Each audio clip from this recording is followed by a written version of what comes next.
أعوذ بالله من الشيطان الرجيم بسم الله الرحمن الرحيم الحمد لله رب العالمين والصلاة والسلام على أشرف الأنبياء والمرسلين وعلى آله وصحبه أجمعين اللهم افتح علينا حكمتك انشر علينا من خزائن رحمتك يا أرحم الراحمين يا فتاح يا عليم افتح قلوبنا فتوح العارفين وارزقنا فهم النبيين وإلهام الملائكة المقربين اللهم نوّر بكتابك أبصارنا واشرح به صدورنا واستعمل به أبداننا وأطلق به ألسنتنا وقوي به أجناننا واسرع به أفهامنا وقوي به عزامنا بحولك وقوتك فإنه لا حول ولا قوة إلا بك يا أرحم الراحمين Rabbi shrah li sadri wa yassir li amri wa hlul 'uqdatam min lisani yafqahu qawli amma ba'du. Kali lagi kita mulakan dengan mengucapkan kesyukuran kepada Allah SWT agar Allah akan sentiasa menerima ucapan syukur kita dan akan terus menambahkan lagi nikmat dan kemudahannya kepada kita agar hidup kita nanti dapat dibentuk untuk menyediakan kita yang terbaik untuk akhirat. Ya, yang pentingnya ialah kita mesti fokus kepada kehidupan akhirat. Ya, dunia ni sementara saja. Ya, jadi jangan sampai dunia ni menipu kita. Ya, dalam Quran banyak Allah kata umal hayatud dunya illa mata'ul ghurur.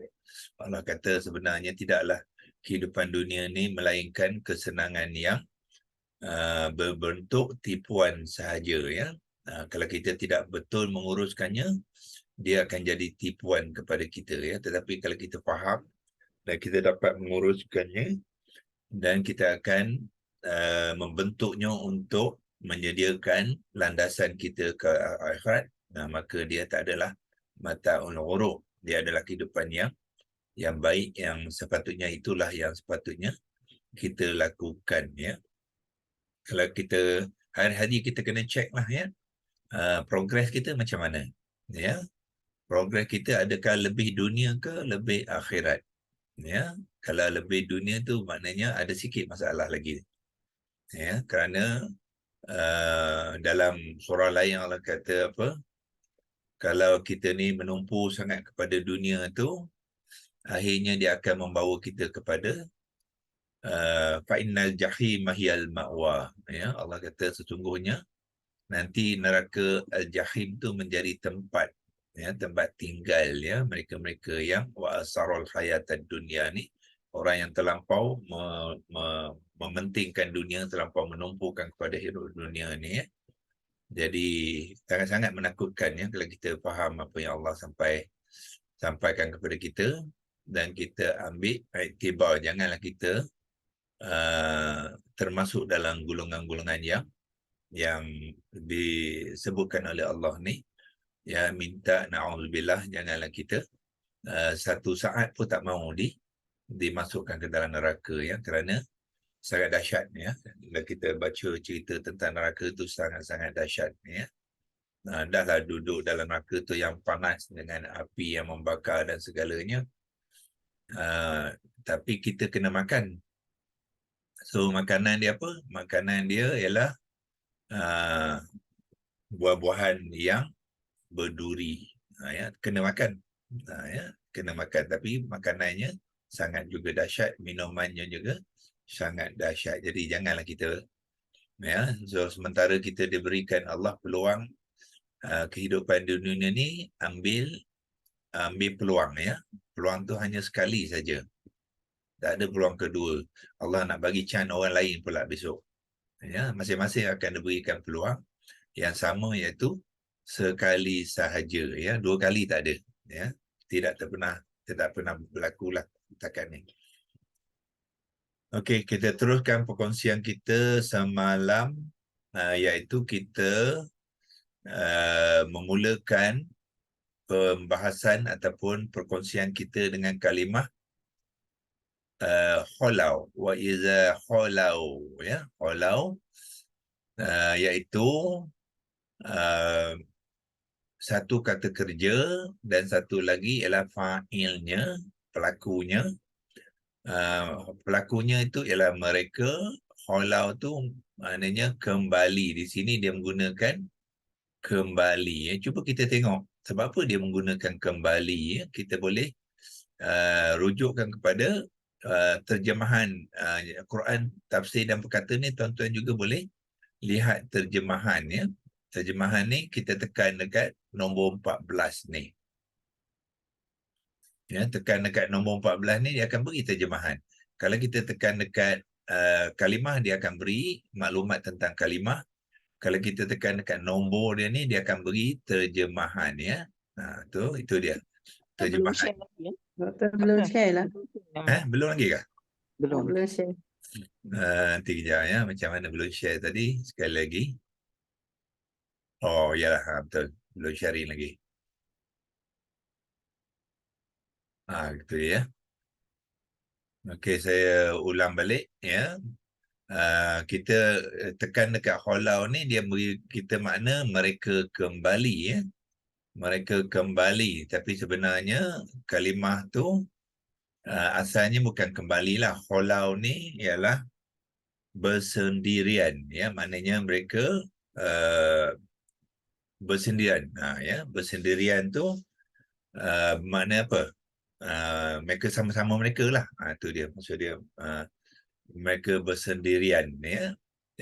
Dalam kadang-kadang kita dalam berita mana kita kata berhalwat kan.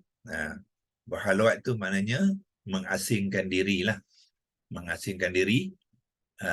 Mana kita, sama ada kita dengan diri kita sendiri ataupun kita bersama rakan-rakan kita yang bersama kita sahaja, tidak bersama orang lain. Itulah dimaksudkan khalau ya.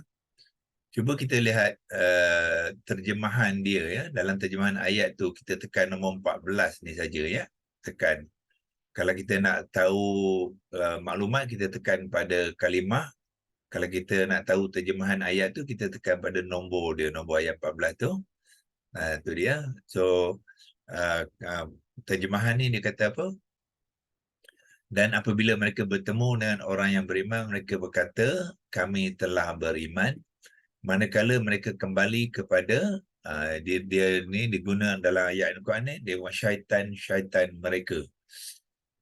Mana geng-geng mereka tu Allah namakan mereka tu golongan syaitan ya, bukannya syaitan bermakna mereka tu jin ataupun iblis. Tidak bermakna, tapi disebabkan perangai-perangai dia tu, akhlak mereka, kepercayaan mereka, perlakuan mereka, pemikiran mereka tu sama dengan pemikiran syaitan ya. Jadi mereka tu juga dalam Al-Quran dilabelkan ya sebagai syaitan-syaitan yang sebab mereka menolak bukannya setakat menolak untuk beriman, tapi mereka menolak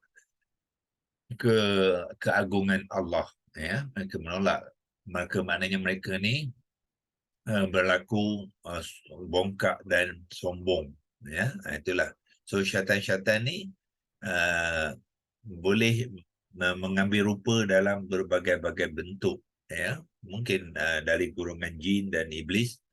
Syaitan-syaitan juga boleh juga mengambil bentuk dalam bentuk manusia ya. Sekarang ni kita lihat di dunia ni banyaklah geng-geng ni ya. Syaitan-syaitan ni yang pertama menolak Allah, menolak agama Islam, menolak Nabi kita Muhammad ya, dan menolak kebenaran. Mereka membentuk kehidupan dengan cara mereka ya. Mereka menentukan apa yang betul dan salah tu dengan kehendak hawa nafsu mereka tu. Allah katakan mereka tu adalah golongan syaitan ya, ataupun plural jamak dia syaitan. Jadi manakala mereka kembali kepada kenapa digunakan kembali? Kerana beredar daripada bertemu dengan orang beriman tadi ya. Kalau dia dalam konteks lain, maknanya dia tidak beredar daripada satu tempat, dia dipanggilkan bersendirian lah ya, dia bersendirian sama mereka sendiri. Ya, so dalam konteks ini mereka kembali kerana sebelum tu mereka pergi jumpa orang-orang yang beriman. Lepas tu mereka balik kepada kawan-kawan mereka. Sebab tu digunakan kembali. Ya. Jadi kita kena kenal penggunaan kalimah ni dalam konteks yang tertentu, dia akan memberi makna yang tertentu. Sesungguhnya kami tetap bersamamu. Jadi bila dia sama geng-geng dia tu, dia kata, kami ni sama korang. Kami sama kita sama-sama. Tadi bila kita jumpa orang beriman tu, kita kata kami beriman tu bukanlah bermakna kami betul-betul beriman. Dia kata, kawan-kawan dia tu, dia kata kami tu main-main saja. Sebenarnya kami hanya memperolok-olokkan orang yang beriman. Itulah cerita ayat 14. Ya. Cerita ayat 14 tu yang nak menyambung cerita sebelumnya. Sebab tu wow ni kita katakan wow istinafiah, ya, dia menyambung cerita daripada cerita yang sebelumnya. Jadi kita balik kepada Kholau. Semalam kita telah pun berkongsikan komponen dia, ya, kalau nak besarkan sikit pun boleh, ya. Komponen dia ialah khola dengan waw alif. Mula kita pecahkan ni, dia rupa dia macam ni lah, ya. Tetapi yang sebenarnya bukanlah, ya, ejaan dia macam ni, ya. Ejaan dia ialah khola, ya. Komponen yang sebenarnya ialah yang macam ni tidak ada, ya. Tidak ada kalimah yang macam ni, komponen macam ni. So yang ni tu adalah sebenarnya daripada khola dan waw alif ziyadah. So bila berdua ni bertemu, dia menjadi mula macam ini, kemudian diubahsuaikan supaya dia menjadi kalimah kholau, ya.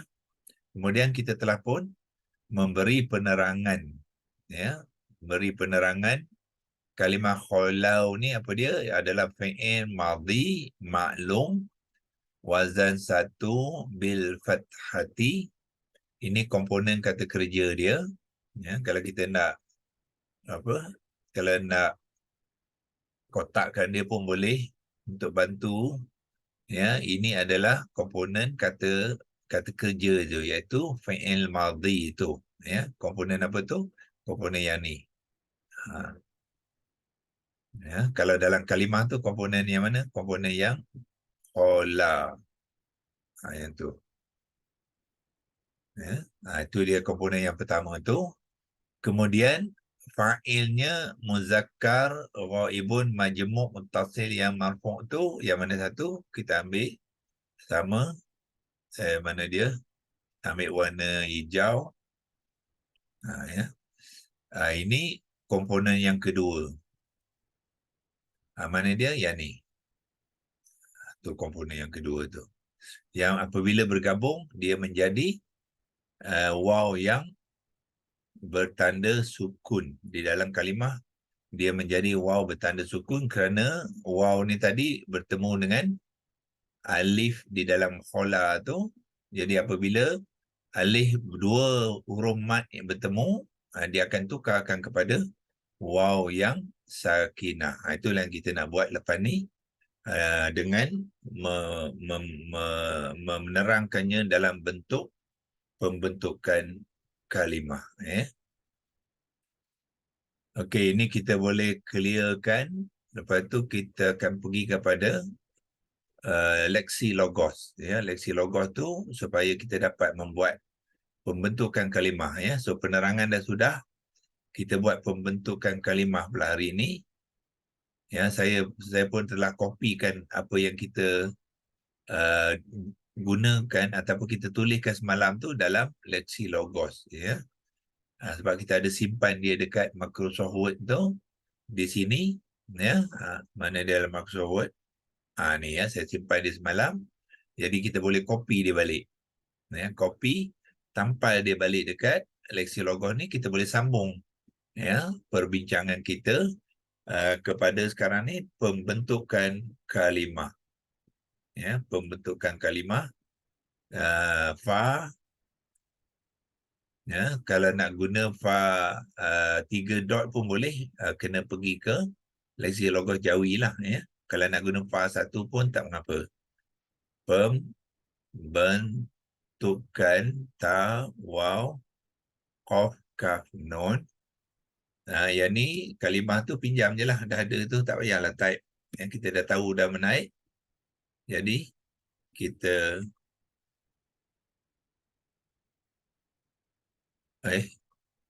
kenapa kedua kali ni? Falau ni. Penang ini sudah.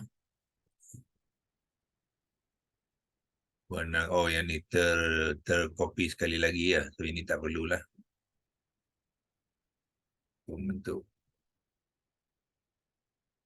Pembentukan kalimah.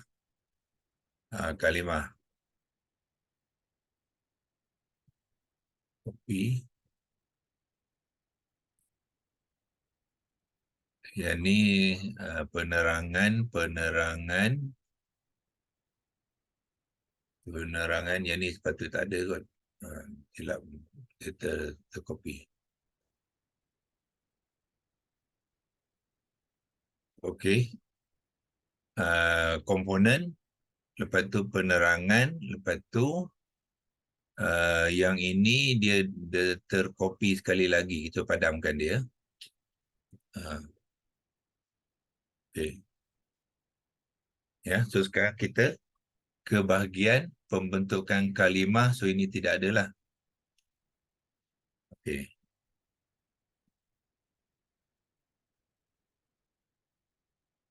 Okey, pembentukan kalimah kita mulakan dengan 3 huruf akar ya. Kita cancelkan dulu supaya dia tidak mengganggu ya.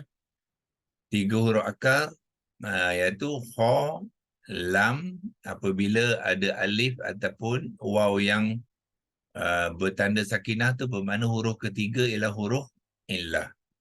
Ya, so kita mulakan dengan kha, lepas tu lam, huruf illah ya, dan kita dah check hari tu huruf illah dia ialah waw.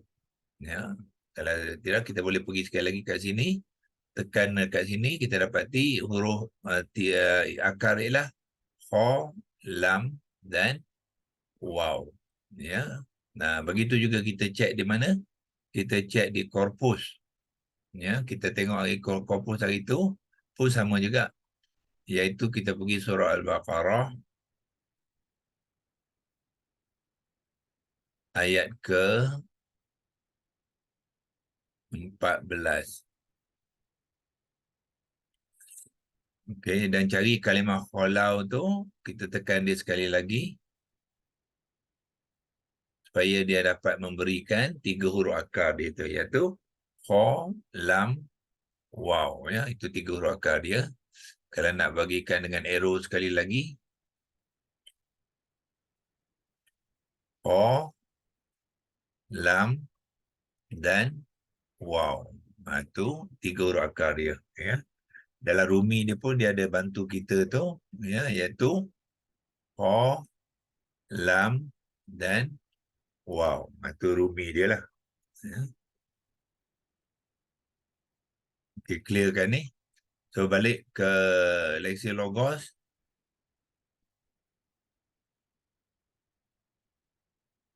Kha, lam, waw ya. Ini adalah 3 huruf akar dia ya.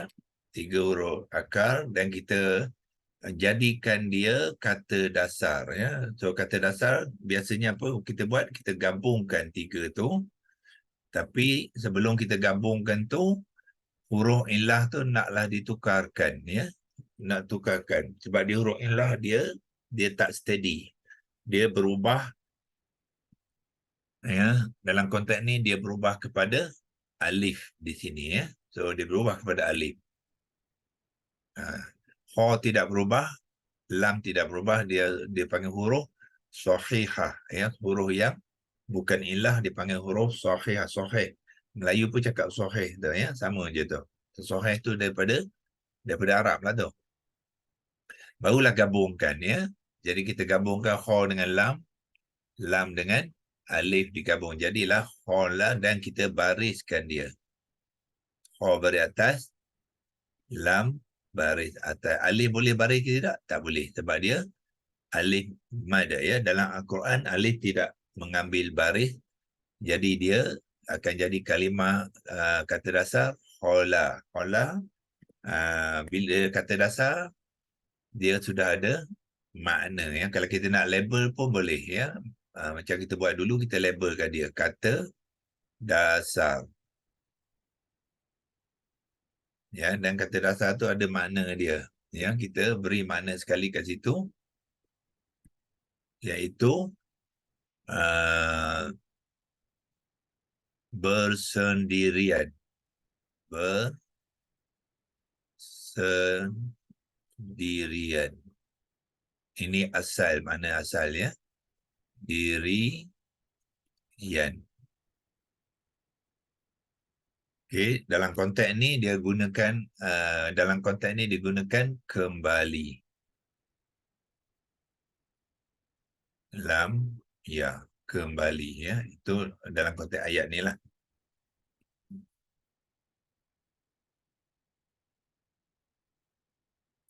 Bersendirian ataupun kembali. Okey, so ini adalah kata kata dasar, ya. Kata dasar. Tengok kata dasar, dia tidak ada pelaku dan tidak ada masa. Dia bukannya kata terbitan lagi. Dia baru makna asas dalam bentuk kata kerja, ya. Okey, maknanya bersendirian ni seolah-olah bunyi dia macam kata nama, ya. Tapi maksud dia apa bersendirian tu ialah dia menyendirikan diri dia sendirilah. Kalau nak buat macam tu dia panjang sangat, ya. Menyendirikan, mana dia diasingkan diri daripada orang lain. Itulah maksudnya khola. Okey. Kemudian kita bentukkan bentukkan kata terbitan dia, ya. Kata terbitan dia, dia ni sebenarnya kalau kita nak gunakan acuan, dia sebenarnya mengambil acuan mana? Acuan fa'ala. Itu acuan dia. Ya, maknanya kholam alif ni dia masuk fa'ala, dia tetap menjadi khola, ya. Sebab apa? Sebab dia kho gantikan fa, lam gantikan ain, lepas tu alif ni gantikan lam, ya. Kalau kita menggunakan acuan, dia akan jadi macam ni, ya. Tengok ni. Dia sebab lam ni berbaris atas, jadi alif kena baris atas, ya. Alif di sini kita masukkan dalam acuan, dia akan mengambil baris atas. Itu asal dia. Ya, tetapi bila alif mat berbaris atas, sedangkan dia tidak boleh mengambil baris, tapi apa kita buat? Alif tu kita pindahkan kepada huruf sebelumnya. Dan huruf sebelumnya ialah lam yang berbaris atas. Jadi bila baris atas pindah ke lam baris atas, so dia akan mengambil baris atas, ya. So dia jadilah khola tanpa alif tu tanpa baris atas, ya. Sebab dia pindahkan, itu kaedah dia, ya. So pindahkan alif, sebab alif tidak boleh mengambil baris, kena pindahkan kepada huruf yang sebelumnya, huruf lam tu, jadilah khola. Sebab itulah kita dapat komponen itu ada sebagai khola, ya. Bila khola ni dia sudah menjadi kata terbitan. Kata kaf alif ta terbitan. Yang ini tadi bukan kata terbitan, baru kata dasar. So proses-proses ni tuan-tuan dan puan-puan kena kemas, ya. Kalau tidak nanti dia keliru. Sekarang ni kata terbitan. Bila kata terbitan mesti ada, kalau dia dalam bentuk kata kerja, dia mesti ada fa'il dan masa, ya. Kalau kata dasar dia belum ada fa'il dan belum ada masa. Jadi bila kata terbitan, ya, dia mesti dah ada makna dia, iaitu fa'il mesti ada dan masa pun kena ada. Sorry. Apa ni? backspace. Ini ya. Okey. Dia kholar kata terbitan, default dia ialah pelaku dia masih lagi singular ya. Maknanya dia. Itu default dia kata terbitan. Bila membentuk kata terbitan, dia bermula dengan bilangan yang satu. Ya. So dia kembali. Kaf, mim, ba, alif, lam. Yang mana dapat kembali tu daripada kata kerja, kata dasar lah. Sebab tu kita kena maknakan dalam kata dasar tu. Sebab dia nak gunakan untuk memberi makna kepada kata terbitan dan juga kalimah di dalam ayat tu nanti. Dia kembali. Ya. So, khala ni, dia adalah fi'il madhi. So, kita masukkan masa dia. Telah. Maknanya, telah tu nak menunjukkan apa? Peristiwa tu sudah berlaku. Pada suatu masa kedulu, pelakuan tu telah berlaku, sebab tu dia menggunakan fi'il madhi. Ya. Dia telah kembali. Itu kata terbitan. Makna kepada kata terbitan. Masih lagi belum habis sebab apa? Dalam ayat, dia membentuk kalimah yang jamak. Ya. Yang ni baru default kata terbitan. Baru nak membentuk kata terbitan. Daripada kata terbitan tu, dia akan diubah suai untuk membentuk kalimah yang digunakan di dalam ayat itu. Jadi dia buat apa? Dia tambahkan khola ni dengan waw alif ziyadah seperti yang kita buat dalam komponen tu. So dia mesti konsisten lah ya, dengan komponen tu.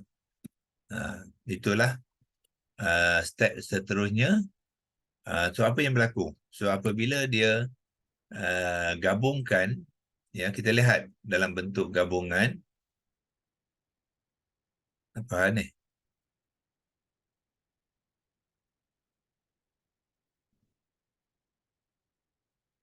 Cuba nak highlightkan. Jadi tak? Okey. Apabila kita gabungkan kedua ni, dia menjadi apa? Dia menjadi ya, ejaan dia macam tu. Kha baris atas, lam baris atas, lepas tu ada alif mat dan bertemu dengan waw mat. Ya, so kalimah macam ni tidak wujud. Ya, sebab huruf mat tak boleh bertemu dengan huruf mat. So dia kena tukarkan. Bila huruf alif mat bertemu dengan waw mat ni, apa kita buat? Yang dua-dua tadi kita tukarkan kepada waw yang sakinah. Ya, waw sakinah. Maknanya ini, ya, yang dua ada masalah sikit dia. Bila kita highlight tu dia tak jadi ya. Jadi alif dengan waw ni kita tukar ya. Saya buangkan dia. Lepas tu kita tukarkan kepada ada masalah ni apa? Cubalah. Waw yang sakinah. Something wrong. Ya. Tak tahu sebab apa ni. Kalau saya keluar dulu, tengok. Buang dulu.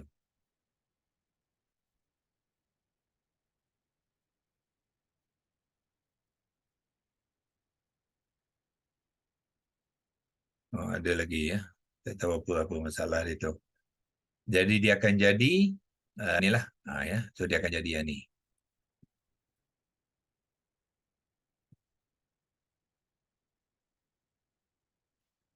Bermakna alif yang bertemu dengan waw, dua huruf inlah, dua huruf mat yang bertemu.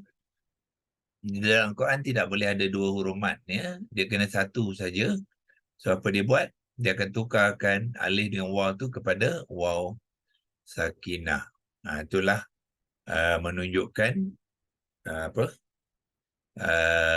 Macam mana waw sakinah tu berlaku ya. Selalunya waw dia waw oleh ziyadah, dia tak ada sukun. So ini bila sukun ni kita tahulah puncanya ialah kerana kata kerja tu dibangunkan oleh 3 huruf akar, yang mana di huruf ketiga tu adalah huruf illah, ya. Sama ada waw ataupun ya, ya. Kita akan tengok kalau contoh kalimah lain ada ya pun dia akan jadi macam ni juga apabila digabung dengan waw alif ziyadah. Nah, itulah sama dengan dalam kalimah, ya. Jadi kita boleh berikan makna kepada dia, ya. So kalau mana apa tadi, sekarang ni kita tukarkan dia telah, ya. Kalau kita nak pinjam ini pun boleh, kalau dia tak mengganggu, kopikan dia bawa ke sini, ya. Dia ni tadi ialah khola dalam kata terbitan, ya, tetapi kalimah ni juga dibangunkan daripada kata terbitan dari segi mana, tapi perubahan berlaku kerana dia ada waw al-ziyadah yang ramai. Jadi tukarkan dia kepada mereka.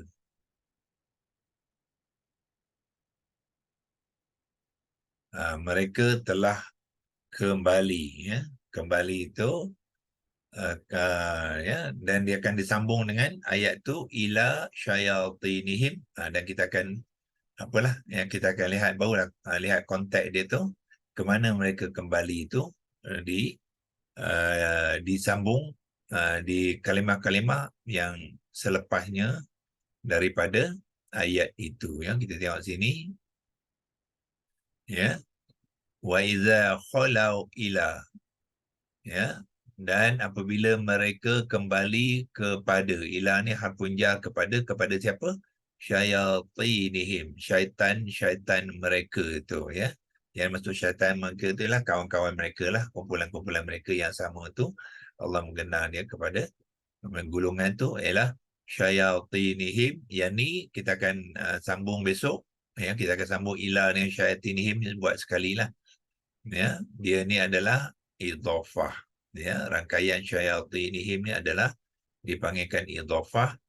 Ila dengan syayatini ni adalah jar wa majrur. So bermakna ila syayatin ada dua pertalian yang kita boleh kenal dia dan kita fahami konteksnya, ya. Itu kita akan sambung besok, ya. So hari ini kita sampai di sini saja. Kepada mana tadi? Kholau kita dah selesai. Kholau, ya. Besok kita akan sambung. Tapi itu kena simpan dulu, ya. Saya lupa nak simpan tadi. So kita print screen saja. Ya. Kalau tuan-tuan dan puan-puan belum screenshot lagi, saya kongsikan screen, ya. Kalau ada yang nak apa? Nak buat screenshot yang ni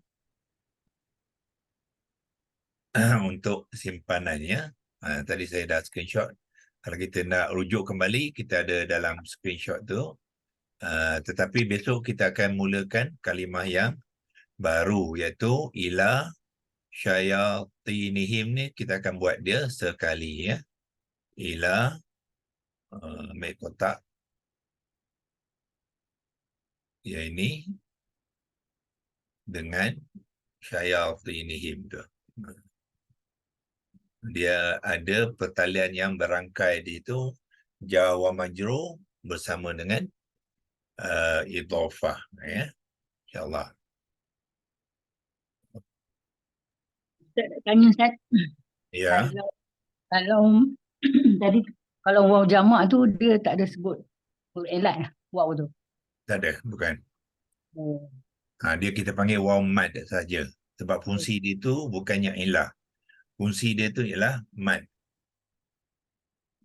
Ya, dan fungsi dia untuk menjamakkan, ya. Untuk menjamakkan fa'il yang pada asalnya ialah mufrad. Jadi dia nak tukarkan pelaku tu bukan seorang kepada ramai. So dia masukkan wa alif ziyadah tu. Jadi fungsi dia dua, iaitu fa'il yang jamak dan mad. Waw tu adalah waw mad. Jadi kalau apa-apa berlaku, dia dalam konteks mad dan bukannya konteks ilah. Yang ilah yang pertama tu, yang apa tu, ya bertukar, waw bertukar pada alif tu, itu huruf ilahnya. Okey, auzubillahi minasyaitonir rajim. Bismillahirrahmanirrahim. Allahumma arhamna bil Qur'an waj'alhu lana imama wa nuran wa hudan wa rahmah. Allahumma zakkirna minhu ma nusina wa 'allimna minhu ma jahilna warzuqna tilawatahu ana al-laili wa tarafan nahar waj'alhu lana hujjatan ya rabbal alamin.